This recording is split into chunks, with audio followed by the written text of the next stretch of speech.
Hey and welcome to the channel of Team Chaos. We are back with an attack that you haven't seen before. It's a combination of golems and the new super troop, the Super Wizards. And we don't have a name for it yet. Please let us know in the comments what you think about it and make proposals of how we could name it.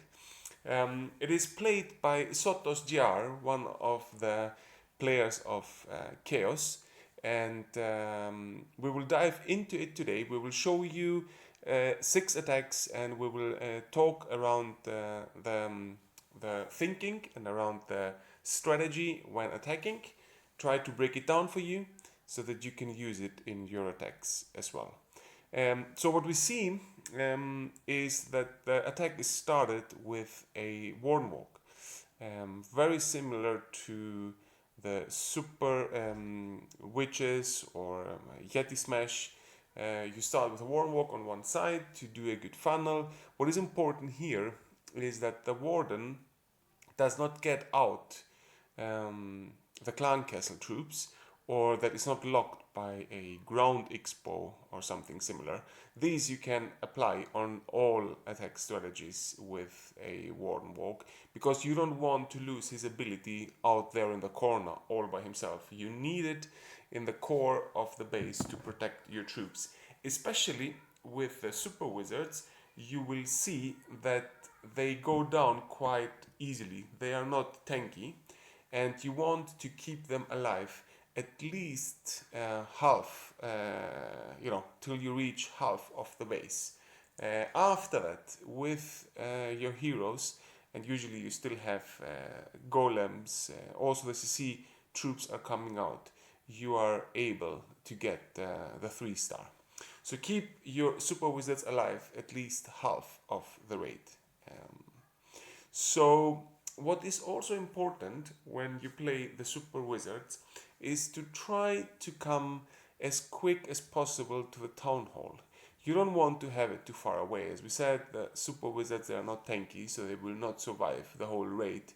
If your Town Hall is far away, obviously you will have a struggle to get the Town Hall, and then 1-star is of course very close, because the Town Hall can be it's a very strong defense. Basically it can destroy all your attack if it stands too long. We see here the Warden ability is used to get the troops through the blast, and the Super Wizards, they are also raged, and they have this very very nice chain value. They do damage to up to 10 buildings next to the first building that they will hit. I think it is not even possible to get 10 buildings next to one. You could maybe try it with builder huts or something very small, but of course it is 10 also for example, if the Clan Castle comes out and the super troops attack the Clan Castle, then they can attack up to 10 troops that will come out. Let's say there is a lot of archers or goblins coming out of a Clan Castle, then one Super Wizard can destroy up to 10 of those. And we see here it is always played with hawks, and the RC comes together with the hawks, and they do a lot of damage, especially if there is not much splash damage against them. Yeah, another nice triple here with this strategy, and some cleanup troops are always important when you basically for almost all attack strategies you need to have cleanup troops. So here we have 2 wizards and 1 archer and 1 minion. Not too much, but this is enough to clean up some buildings that are left at the end. What you can also think of, if you go in, as we said, the super wizards are not tanky, so if the eagle artillery locks on them, you need to protect them. Use your warden ability or freeze the eagle artillery.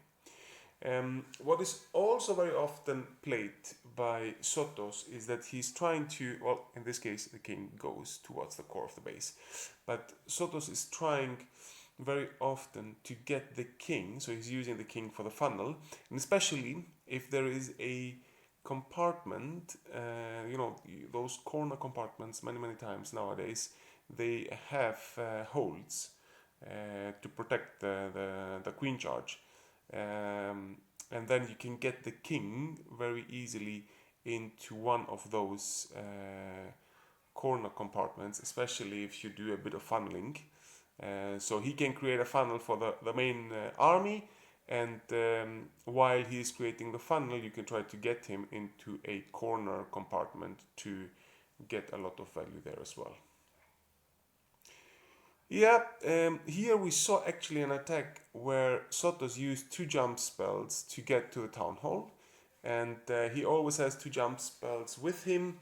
And what he told me is that, if you use your 2 jump spells, you need to be at the town hall, preferably as quick as possible, as soon as possible, but latest after the second jump you should be at the town hall, because otherwise this attack strategy does not work.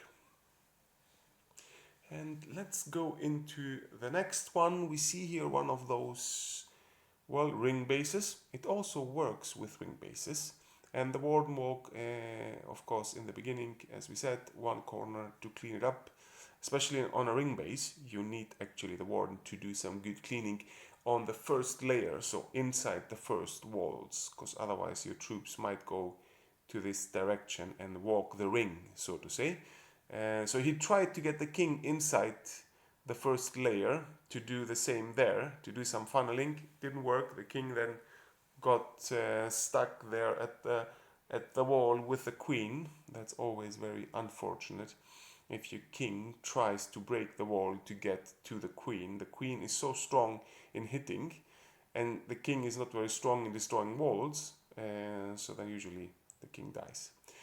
But yeah, we see here we use a jump, and through the funnel that has been created, the troops will not go to the left and to the right, they will go towards the core of the base. An easy CC comes out with a dragon and balloons. Who is using that? Okay. Oh yeah, that's a friendly challenge. So here we go. At the core there's a lot of splash damage, which of course is not good for your super wizards with those multi infernos. Still, they get the town hall down, they get the scatters down. More or less half the base is gone, actually a bit more than half, and then they can go down. It is okay if they go down after half the base, because you still have your wizards. Your wizards are not there anymore, but your heroes are there and they have abilities, and your hawks are coming out. So that's good, and the cleanup troops will help to clean those buildings that will stay behind, for example, the hawks and the RC. Ooh, there was a mega bomb, and then of course the bomb tower is following, so the hawks are all gone. They do not survive this, but that's okay. The RC ability and the queen ability will end this base. Actually, in this case, he didn't even use the RC ability, it was not needed.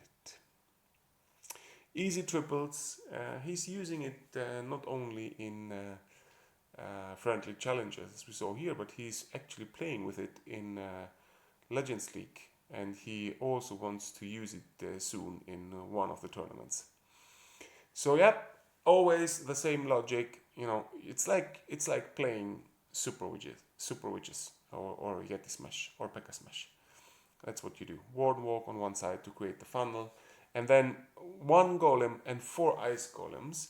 You need the 1 golem to because the normal golem tanks a lot, and those ice golems are of course super further inside the base towards the core, where you have those heavy damages. Then they freeze it, and it's like additional free spells. So you do have 4 free spells basically with you in this attack strategy, which is super, because again, those super wizards are not tanky, so you really need the weapons in the core of the base to get frozen. We see those light chains. This is the chain effect of the wizards. Super nice, creating a lot of damage. It's basically like electro dragons, but ground. That is how you can understand it, so to say. Very good. And then we see that the RC together with the Hawks is always the same. RC and the Hawks are responsible for the back end of the base and cleaning it up. In this case, we had actually a scatter being standing for quite a while and doing some serious damage to the queen, but not enough, not supported by any other defenses to get her down. So tell us how to call it. Give us some ideas on how to call this attack strategy. And don't forget to like and subscribe if you like this video.